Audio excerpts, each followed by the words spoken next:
and that's also important. Yeah. I may be out of line asking this, but what do UFO actually think of what you're doing? Well, I've heard differing stories. Because the reason I asked was because I just got a call from the labels today. The latest albums came in. I noticed UFO just bought a new one out themselves. Hmm. So I thought it was worth Which, asking you this know, question, actually. yeah. Well, I mean, to be honest, I haven't had that much feedback. I don't think, I don't think some of them I'm massively impressed. Others, I wouldn't have thought Phil really gives a toss, to be honest. I know Phil very, very well. Of course, I know them all really, really well, and it wouldn't really worry him. It might worry somebody else, but to be honest, we've not really um, called them up to ask them. Pete Way loves it. Yeah. Pete Way loves it, and he's come up and got on stage, and it was great to help Pete out and to give him a bit of fun and get him on stage because that's the way we are.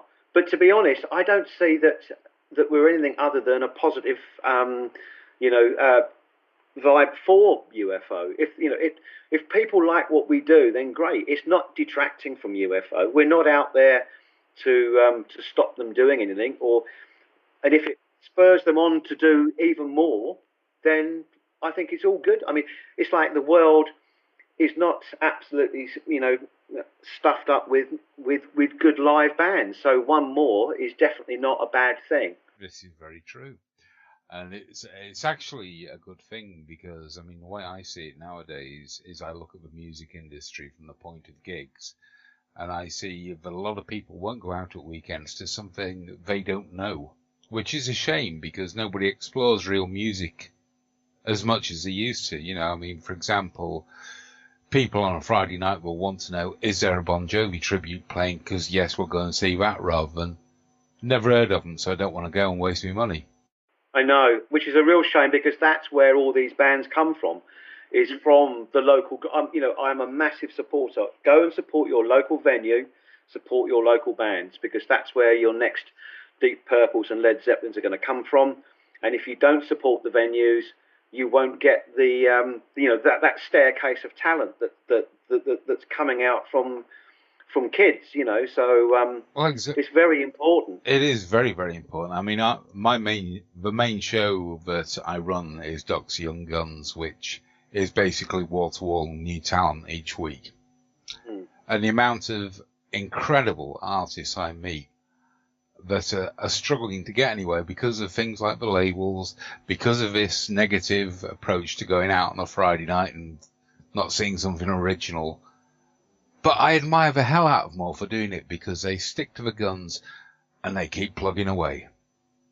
Yeah, that's the only way to do it. That's what we did. Yeah. I mean, it's always the same. It's a hard graft. Although I must admit that probably in the early days with me and my peers, etc., it was kind of easier to go and play original. People didn't. You didn't have tribute bands in like the early 70s. Bands were kind of, well, no, you've got to find your own sound, mate. You sound too much like these guys. It was actually looked down on to go out and sound like AC/DC. AC/DC were doing that. You can't possibly go and have another band. So everybody tried to do their own style. That's why you had such a diversity.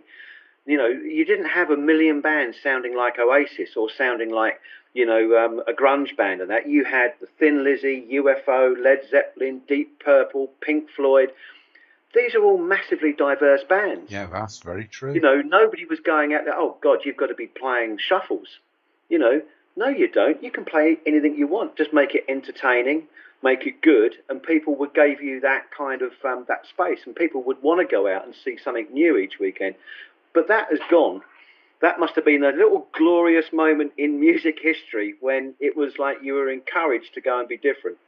And it's all gone back on its head again, Which is a shame to see, but I mean, that is particularly brought into play because of, I hate to do this, but I'm going to, but people will know about my real hate for this guy, but it's been brought into play because of people like Cowell, basically.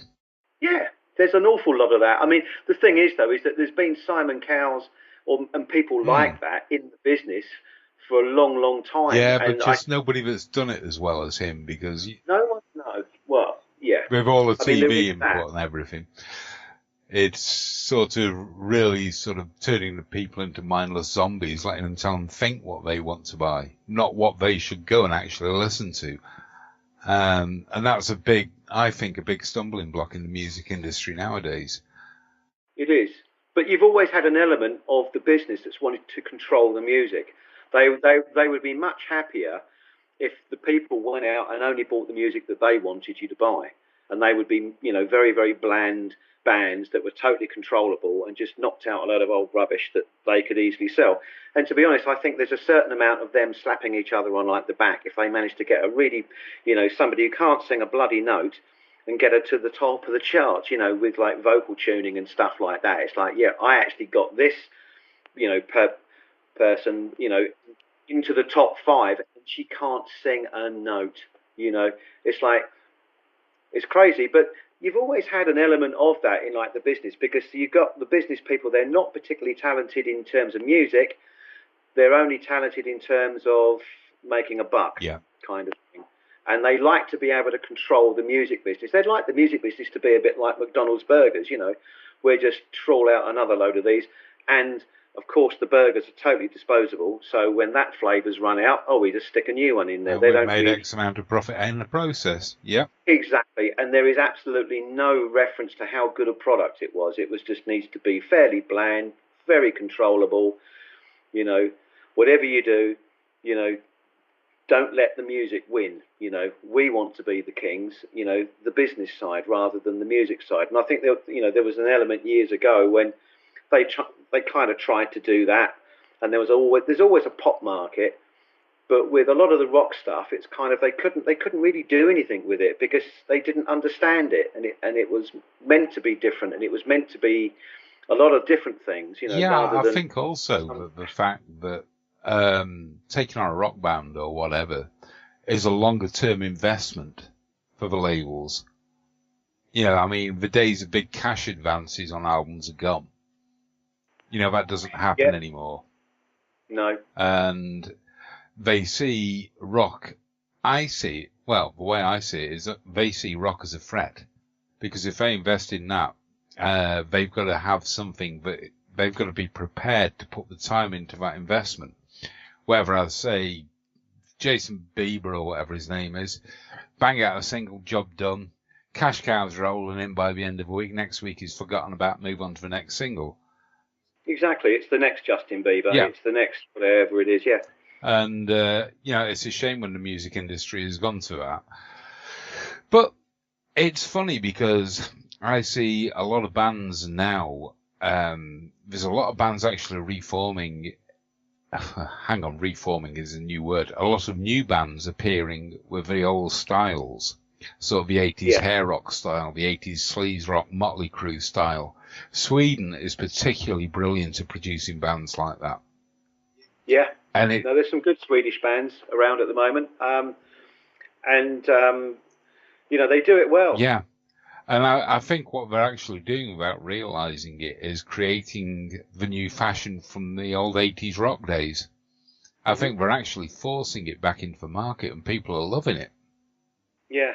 Because I think what people have seen of the rock industry for quite a while now is, and I'm probably going to get shouted at by a few of my listeners, but what the hell, is all this death metal crap. Yeah. I'm sorry, but there used to be a tradition in rock music where you listen to bands like UFO and you got into it and you liked it and you progressed to Whitesnake, Bon Jovi, whatever. But the first introduction you get is some thrash metal guitarist going down, screaming at the top of his lungs down a microphone with no melody. That's going to turn new listeners off. Yeah, and it can't go anywhere either. I mean, to me, a big part, and this is another, area where I think UFO were always great, or Phil Mogg. I mean, he's always been one of my faves. But lyrically, the words within a song, you listen to the words of Rock Bottom, Lights Out, and all of these. They're great. They're great words. Yeah. I mean, Phil Lynott used to, tell stories in, dancing in the moonlight and stuff like this. It's a very, very big part of the music is the lyrics. And if all you've got is, as you say, some guy sounding like he's been electrocuted, you've lost this, this, and you can't understand. I mean, there are no words. It's just some kind of scream. And also, but I do find it funny because some of the names of the band, like, the Flying Pus Bubbles, or they're just ridiculous names. And the music is all. And I've gone along and seen them. Now, I quite like, some of the stuff now and again, but there's just so much of it. It's so derivative, and there seems to be only 2 or 3 speeds. It's either mega fast or it's dirgy slow kind of thing. No, I'm not a fan. But equally depressing. Yeah, but look, it's a free country. It's a free world. If people do like that, then that's up to them. I don't like it because I like a bit more melody. I like to, and like I say, I am a big sucker for lyrics. They don't have to be super clever, but just having something in there. Some of the lines that Phil will come up with are just great, and you can listen to it, and it just takes you somewhere. I mean, Phil Lynott was always a legend to me, and always will be. I mean, along with the greats like Gary Moore, etc., etc. And those are the people, and people like yourselves, that actually forge my sort of interest in rock music. Mm-hmm. And it's a shame because most of those guys are sadly missed nowadays. Yeah. I mean, I would have loved the chance to interview Phil Lynott. Mm-hmm. I mean, I believe he was a wonderful guy to know. So, but anyway, we're digressing from the point here. What's up next for UFO? X-UFO? Well, it was going to be Cambridge Rock. Now that's gone. We're going to try and get in the studio, and we're going to try and finish off some of these new songs, because we have had some criticism levelled at us, like, but you're not playing any new songs, and the only reason why was because, as I've explained, and we all know, there is a lot of work goes into getting something up and running. Phase 2, or the next phase, will be to work on some new songs and to start to formulate the idea of Volume 2, which will be, a hybrid. It probably won't be called the Hybrid Files, but it'd be pretty good if it was. Will be a bit of a hybrid album. It'll be a studio album, or it may even actually have some live and some studio. We don't know yet. I mean, but it will be a bit of a hybrid. We want to do something a bit different. We don't want to just do the norm. We're having so much fun doing it that we can really take it anywhere we want. But there will be new songs from us, and I mean, we all look forward to hearing that. Especially, I mean, the first track I actually used off the disc was Doctor Doctor, one of my all-time favourite tracks. Now, the reason I used it was a couple of my regulars are diehard UFO fans. Yeah. And they said, well, we've heard UFO do this live. And I said, yeah, but I bet you've never heard them do it live this good. Well, that's very nice of you to say that. I mean, the thing is, one of the things that the way we see it, which people don't always pick up on, is that, people go, oh, yeah, but UFO, and Strangers in the Night. Well, that band doesn't exist anymore. That band hasn't existed for a long, long time. If you want Strangers in the Night, you can't go and see UFO do that. If you want to go and see UFO do, with Vinny and that, I'm not saying, good, bad or indifferent. I'm just saying that era's gone. When you come and see X-UFO, you're getting to see very much like, Lights Out in Tokyo, the High Stakes and Heavy Petting. We've got our own categories that we're not mimicking. That's just the way we play it. You can come and see us do it, and we've got a lot of energy and a lot of aggression. We're probably more hungry than the current. Well, this is one of the things that attracts me to you, because you're not a tribute band. You are all original members of UFO at some point or another. Yeah. And you're